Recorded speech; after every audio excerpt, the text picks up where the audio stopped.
busca por medidas que não prejudiquem o abastecimento durante o ano. O que a gente fez? Fizemos um bom projeto, fomos atrás dos recursos, não são poucos recursos, são 200 milhões de reais. E aí, dentro desse planejamento, é que aí nós conseguimos saber e ter o que era a necessidade de cada um dos municípios, dos 200 municípios que a Casan tem convênio.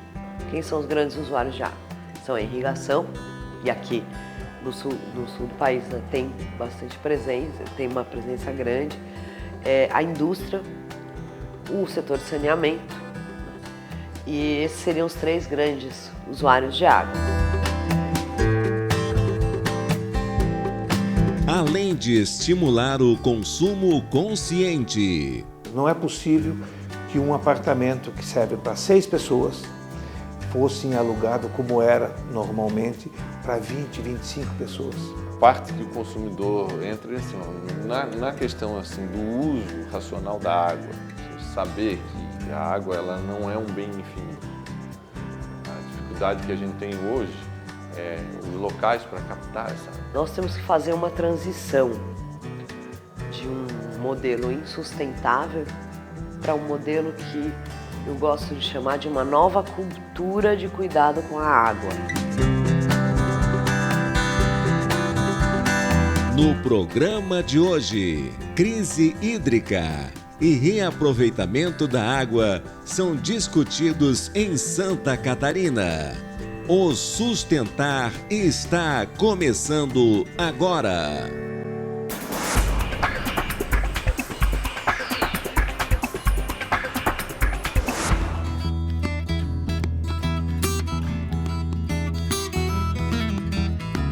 Após a crise hídrica atingir São Paulo, a maior cidade do país, a preocupação com o consumo consciente da água ganhou espaço nos noticiários. Em Santa Catarina, já existe um planejamento para evitar que esse tipo de situação ocorra. Falam que aconteceu nesse último verão, que foi sorte da Casan. E eu te falo de coração, realmente foi sorte. Sorte aliada a um grande planejamento, a muito investimento e a um grande trabalho. Aí eu tenho a convicção que foi sorte. Se não tivesse os outros três encaminhamentos, com certeza ia faltar água. Se não tivesse o planejamento, se não tivesse investimento, se não tivesse o trabalho, nós íamos ter posições diferentes neste verão ou similares aos verões passados. Este ano, nós já fizemos 5 novas reuniões, buscando encaminhamentos para que realmente a gente aumente a capacidade de água tratada a ser distribuída para a população. Uma crise como que nós estamos vivendo em São Paulo, hoje, né, no Brasil, as regiões que estão em situação mais grave por conta de estiagem, São Paulo, Nordeste, Minas Gerais, mas nós já tivemos alguns anos atrás regiões em situação grave como os estados do sul, né? Então, nosso momento atual em diferentes regiões do planeta é uma intensificação em frequência e intensidade daquilo que nós chamamos dos eventos climáticos extremos, que tem a ver com, por exemplo, estiagens e chuvas, né? No Brasil, na sua grande maioria no Brasil, aqui no sul com algumas exceções, mas a grande maioria dos impactos que nós vamos sentir em relação às mudanças do clima se dão por meio da água, seja a sua ausência, seja a sua abundância. Apenas no norte da ilha, aqui em Florianópolis, aumentou em 3,56, ou seja, em 3,5 vezes aumentou a quantidade de pessoas ali na região norte da ilha. É a loucura que o turista quando vem. E obviamente que o turista quer ter a tranquilidade de dos serviços básicos funcionar, energia elétrica e água. Da minha parte, nós somos atrás de viabilizar a água. Uma das primeiras constatações, né, em relação à crise hídrica é que essas crises todas elas fazem parte de um modelo de produção e consumo que está se esgotando. Então, no caso, a água, ela é o principal insumo para todas as atividades econômicas, para a produção de energia, para a vida, para produzir comida. E ter esse recurso, que é o básico para tudo, entrando em crise, é no mínimo um sinal de alerta e de reflexão sobre mudança da forma como nós cuidamos desse recurso, que é fundamental para todo o resto que a gente faz. No norte da ilha, nós viabilizamos 33% de encaminhamento, de aumento de quantidade de água. Nós fizemos uma nova estação de tratamento de água em Ratones, fizemos uma nova estação de tratamento de água na Daniela, fizemos várias prospecções de poços na região, na região da Cachoeira de Bom Jesus e Canasieiras. Instalamos novas bombas em todos os encaminhamentos, colocamos em operação uma adutora de 300 milímetros que sai do Itacurubi e vai para Canasvieiras, onde ela consegue levar de 70 a 80 litros por segundo. Isso nós colocamos em operação graças a uma adutora de 800 milímetros que nós estamos fazendo da cabeceira da ponte em direção ao Itacurubi e intensificamos o serviço dessa adutora na região do Itacurubi e aí a água aumentou, a pressão da água aumentou, conseguimos levar também água através dessa adutora que era antiga, que não estava em operação. A cidade tem um grau de impermeabilização e de alteração dos seus ambientes naturais que faz com que hoje muitas crianças que nasçam em São Paulo não façam nenhuma associação, por exemplo, com o Rio Tietê em um rio, ou o Espigão da Paulista em um divisor de águas, né? E, ao mesmo tempo, apesar de já ter poluído todas as águas, o modelo de buscar água em São Paulo é ir buscar água cada vez mais longe, inclusive levando impactos para outras regiões, né? Então criando conflitos em relação à água. Então acho que é tanto um alerta sobre se nem uma região rica como São Paulo está preparada para lidar com as emergências relacionadas aos eventos climáticos extremos, porque não é só que tem a emergência do evento, tem todo um modelo que já não funciona bem. A hora que você estressa esse modelo, ele vai funcionar pior.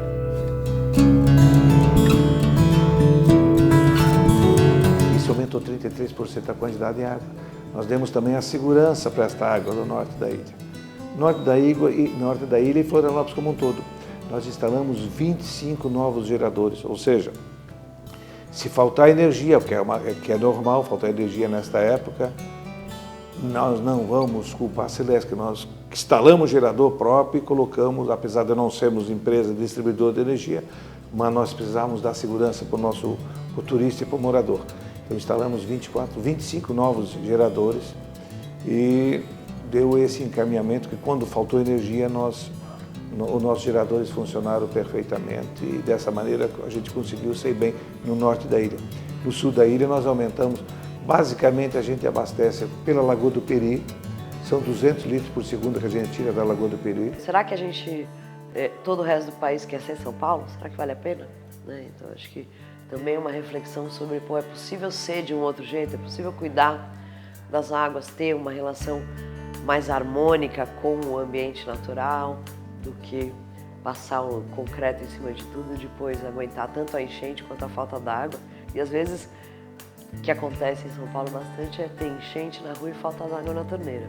Mas nós incrementamos e tinha 8 poços, alguns não estavam utilizados, outros estavam totalmente desativados.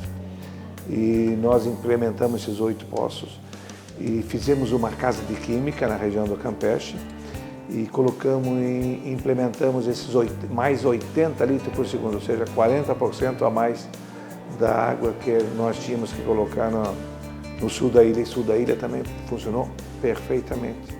De igual modo, nós fizemos um trabalho firme na região de Porto Velho e Bombinhas, incrementamos uma estação de tratamento de água, fizemos novas adutoras, colocamos novas bombas.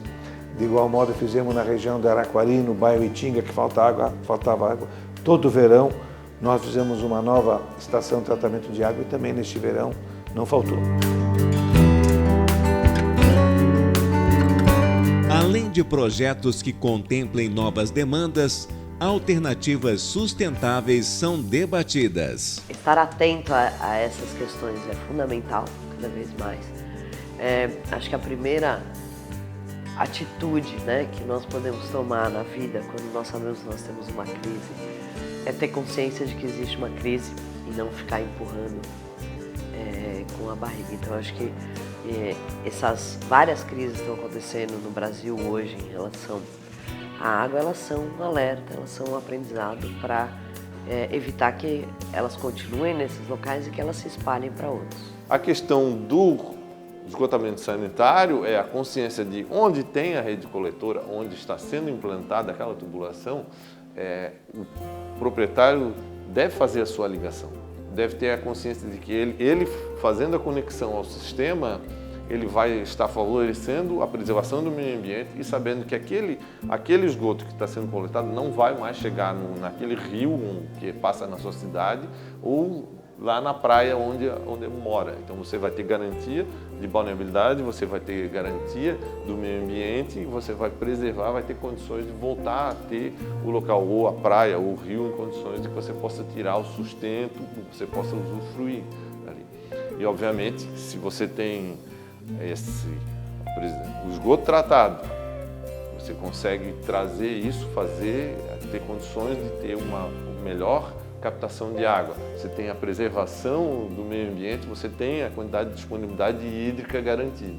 Eu acho que de várias formas. Acho que uma primeira forma é como que a região mais rica, mais populosa, é pega de surpresa com uma crise como essa. Então, é um primeiro alerta sobre, se nem São Paulo está preparado para trabalhar em situação de emergência como essa, como é que será que estão as outras regiões do país?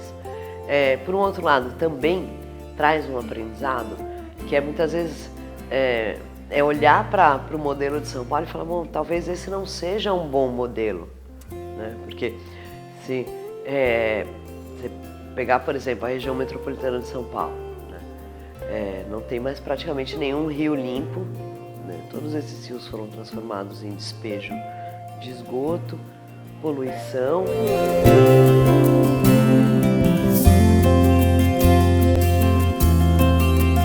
A seguir, para os próximos anos, áreas sem potencial hídrico serão contempladas com alternativas de abastecimento.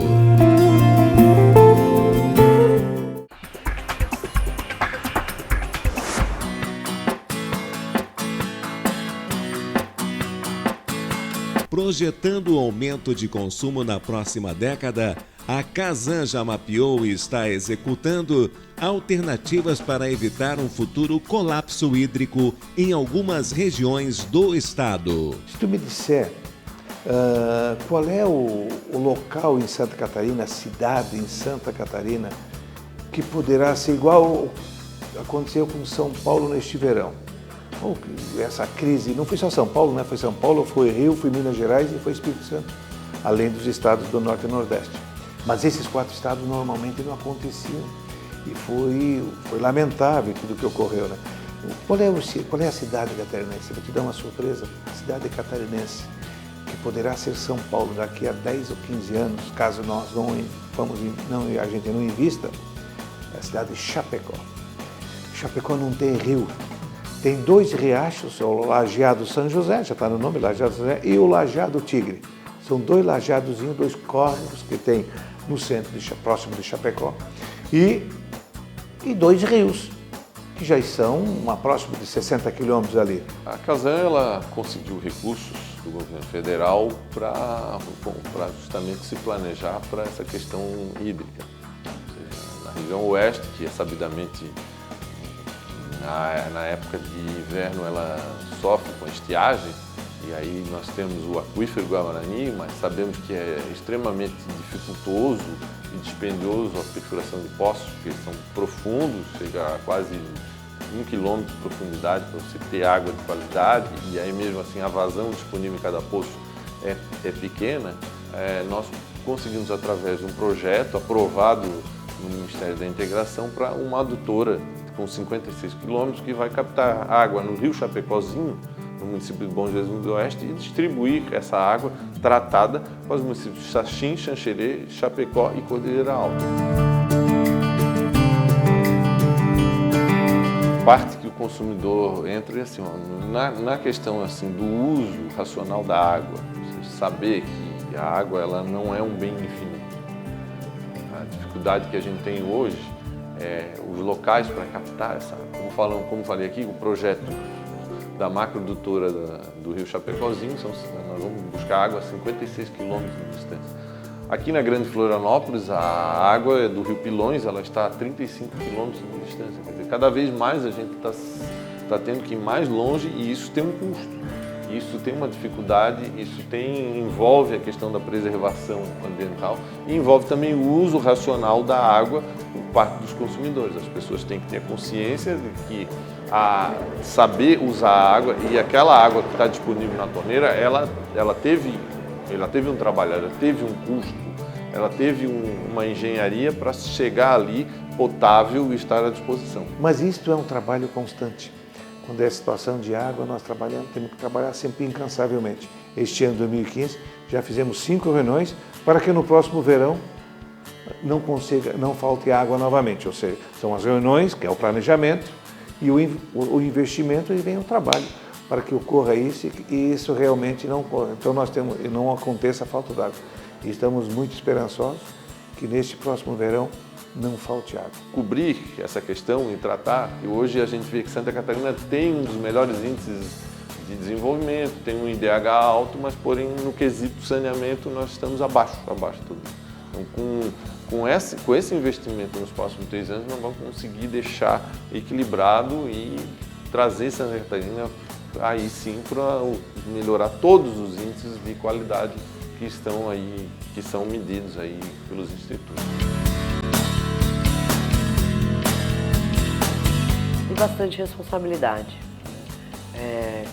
Tem um documento, nos primeiros documentos que o setor da ONU que trabalha com água produziu nesse século, no ano 2000, falava que crise da água é crise de governança e que nós precisamos cada vez mais pensar de que forma nós nos estruturamos enquanto instituições de governo, de sociedade, a relação entre os governos, a relação entre o governo e a sociedade, setores econômicos, para poder governar a água de uma forma que não comprometa ela no futuro, que não comprometa a sua qualidade, que garanta o acesso justo. E o grande divisor aí foi a Lei 11.445, a Lei Geral do Saneamento. Então, até então, não se tinha planejamento para a área de saneamento, existissem as concessões, mas não se tinha, assim, não se sabia o que cada município precisava, o que aquela sociedade, aquela comunidade ansiava, quais eram as necessidades.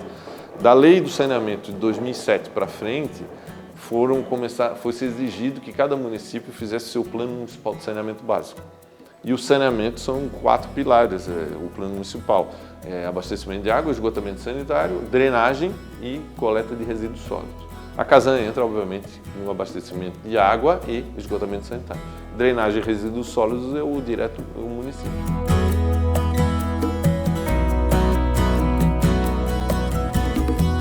Então, para isso, nós fomos evoluindo, criando um conjunto de leis. O modelo de leis que existe no Brasil hoje em relação à água, ele é bastante complexo.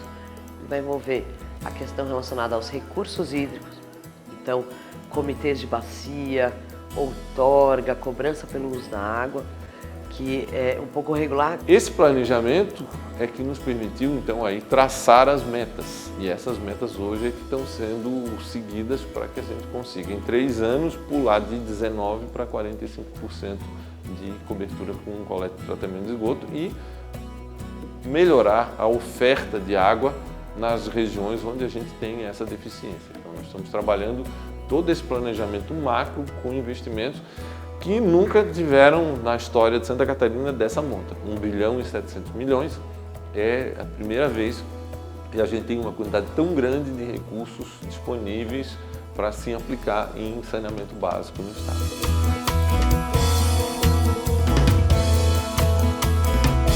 No próximo bloco, reforço na produção de água.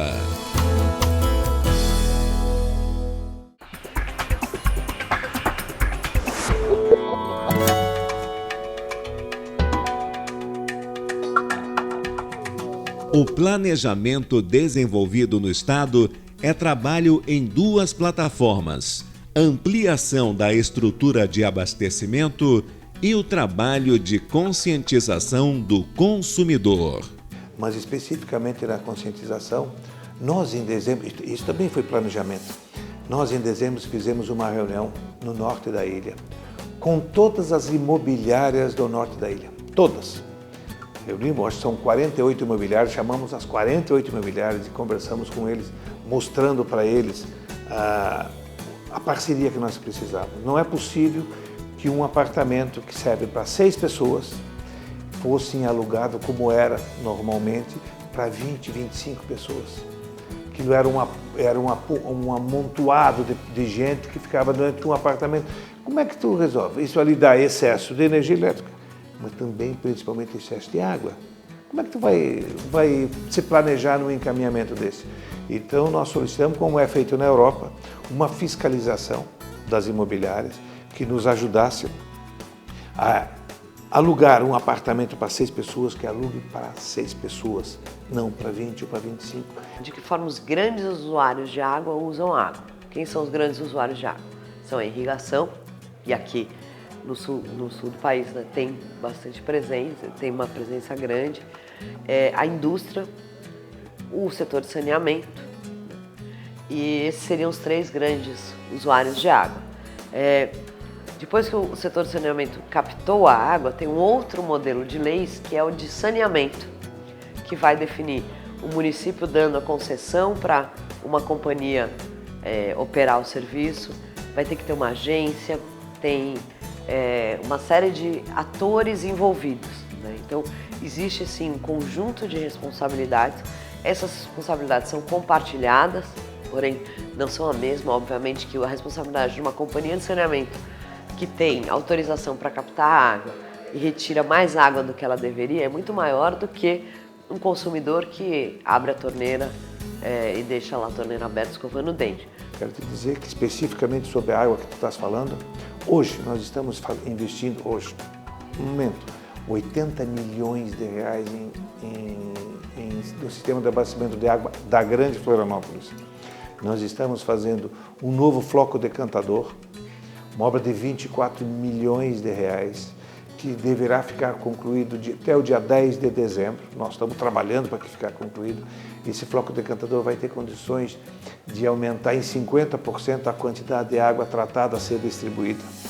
Ou seja, quando houver aquelas chuvas torrenciais, não vai ficar mais água túrbida, porque ela vai ficar no floco decantador. Então, uma obra gigantesca, de quase 5 mil metros quadrados de área construída, ou seja, uma coisa fenomenal. Mas, além disso, estamos fazendo uma adutora de 1.200 milímetros, 1,20 m, que sai de Forquilinha, passa por São José, pela beira-mar de São José, passa aqui pela beira-mar de São José e vem próximo da ponte.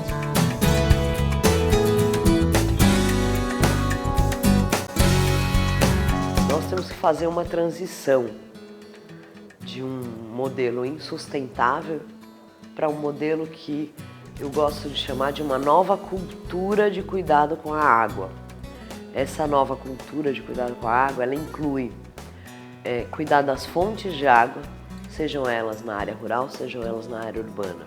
Ela inclui tratar e distribuir de forma eficiente essa água, garantindo tarifa justa e distribuição justa, tanto para aqueles que precisam de muita água quanto para aqueles que não têm como pagar a água. Tratar e reutilizar a água sempre que possível, não mais poluir rios, represas, mares com o esgoto, né? Tratar e reutilizar, né? Já existem exemplos incríveis, como por exemplo Israel tem muito avançado em relação a isso. E finalmente, controle social e participação. Uma outra adutora de 800 milímetros que sai da cabeceira da ponte e vai para a bacia do Itacurubi. Além disso, já estão em obras 3 grandes reservatórios em São José, no valor de 12 milhões de reais, e lançamos a licitação na semana passada de um reservatório de 3 milhões de litros para incrementar mais ainda o armazenamento nos ingleses, para ficar pronto no final do ano. Estamos construindo com aço vitrificado, e esses 3 milhões de litros, esse novo armazenamento, também nos vai dar tranquilidade para que neste verão a gente não tem esse problema de falta d'água. E, finalmente, controle social e participação. Né? Como eu disse, crise da água é governança. Tem que ter a responsabilidade socioambiental compartilhada para poder avançar e criar um futuro seguro e sustentável para a água. E esse é um dos grandes desafios, principalmente para as cidades e para as pessoas que moram na cidade.